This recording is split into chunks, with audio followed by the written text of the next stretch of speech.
What's going on, guys? Good morning. Welcome back. We have a quick one for you today as the mid-season balance patch hit just a few hours ago. I'm not wearing a watch.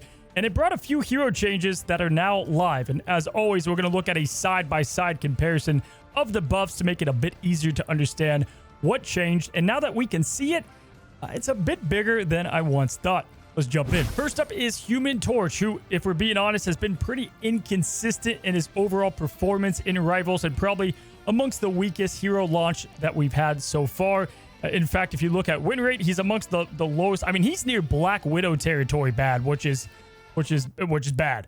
Well, they look to change this by boosting his overall DPS with an increase of both the projectile speed and the amount of fire pellets in his primary attack. Now, this increase to his projectile speed is going from 120 meters per second to 150, so roughly a 25% increase to that speed, whereas the pellet count is going from 12 to 14, which is a nice 16% change. Looking at the side-by-side comparison, you can see this definitely ramps up his threat potential further away and ramps up the heat big time up close and personal, which he already did well before the patch, and thanks to the extra pellets, it's even better. Now, they also brought an adjustment to Torch's ultimate Supernova, which is going to get a nice little damage buff at the cost of his ultimate charge time increasing by nearly 18%. However, this does come with the big increase in damage, as both the wave damage is going from 70 to 80, alongside the tornado damage that is going up by 20%, from 100 damage per second to 120. Now, is this going to make Human Torch a much bigger threat and a meta pick?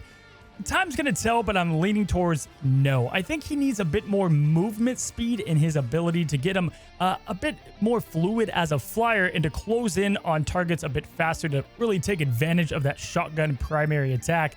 But I think this is kind of more of a band-aid fix before Season 2 and the massive patch notes that we might get. Moving on to our next flyer and buff, we go to Iron Man. Now, sometimes the balance team phrases things pretty damn technical and weird. To get a little bit of a better understanding of how Iron Man's repulsor works, you have two different types of damage happening. You have direct hit damage, which obviously if you hit somebody directly like a big tank, you're going to deal a specific amount of damage. And then you have the AoE or kind of splash damage, or as they like to call it, the spell field. However, it's important to keep in mind that when you direct hit an opponent, it's going to calculate both the direct hit damage and the spell field damage. The way Iron Man is played super efficiently is poking in and out of cover and kind of doing poking pressure damage with his repulsor from far away, and then of course up close, melting people with his overpowered unibeam. Where in this patch, they look to even everything out by increasing that splash AoE damage. Alright, so with all that out of the way, let's talk about the buffs. They're going to decrease the direct damage from the repulsor blast in stage 1 and 2 from 55 to 40,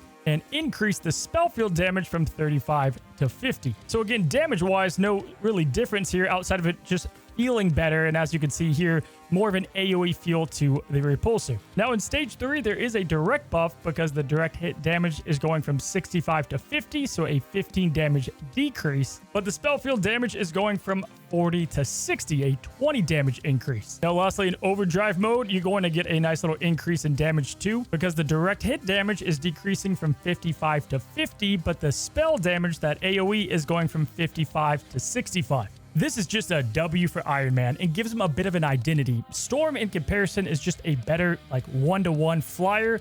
And now Iron Man, you weren't really going for direct hits anyway most of the time. And so you can be this AoE damaging flying machine, and it's going to be good, especially in domination, payload maps.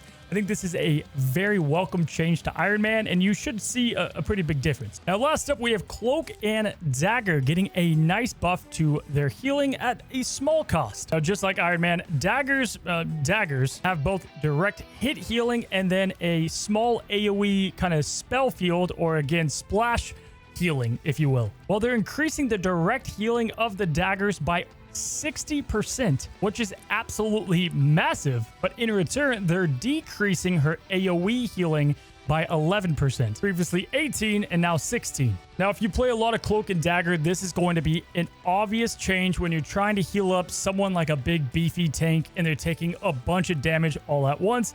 Technically, you're going to do 60% more focused healing. Or if somebody's going on your DPS or fellow support, you can keep them alive that much easier. But the AoE healing, which I'm going to be honest, I think some people didn't even know Dagger could do, that's going to go down. And so, you know, in circumstances of like Groot ults or just close up fights together, you're going to do less healing, and you're going to have to focus a bit more on who deserves that direct dagger light force healing, if you will. I think this is going to almost always feel better by a good amount in all situations. Now, a very niche way that this is going to feel a bit worse, but you shouldn't be getting in these situations, is if a Black Panther dives on you and you're in a 1v1 and you're throwing your daggers, you used to be able to keep up yourself a bit more by that kind of heal AoE as you're damaging. So that was great. So survivability goes down a tad bit. Obviously, you know, you can cloak away. There's a number of things you can do in that situation, but that's going to go down on top of if you're with like Luna, let's say, and you're bouncing it off Luna to keep you both alive.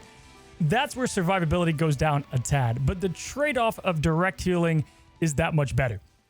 I'm going to be honest, though. I feel like the devs just love Cloak and Dagger. Like, they get a lot of love. They had, you know, a massive buff, then a nerf, and now they're getting another buff before other heroes, which I'll talk about as we close things up, didn't get love yet. And I think this is probably because Season 2 is going to bring the much bigger adjustments. They said, like, you know, these mid-season surprise announcements are more for things they directly want to affect right away. We've got the Invitational and the Championship coming up, so my guess is they didn't want to change things all that much as people have practiced and prepped for that. If you want to, you know, hear my thoughts on what I'm surprised didn't get affected, I would say Mr. Fantastic, Penny Parker, Magneto, both of those have a couple of bugs. Magneto's ult and Penny Parker has a few bugs. I thought maybe they would tweak some numbers there too and potentially make Penny better. Mr. Fantastic making his ult just all of it just a tad bit better as well. And then Bucky Barnes. We didn't talk about his buff today, but he actually is avoiding all nerfs. It's fantastic. It's crazy that the guy just doesn't seem to get hit. But I think Bucky is definitely going to be the one that Gong announces to everybody is going to see some form of a touch-up. Now, Bucky's important to make sure that Dive is not, you know, completely destroying Marvel rivals, but at the same time, I think he's a bit too good.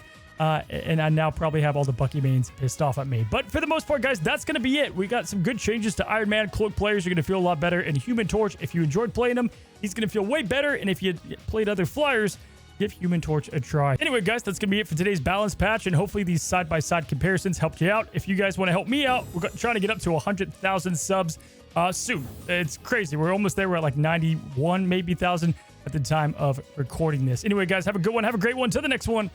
Happy rivaling.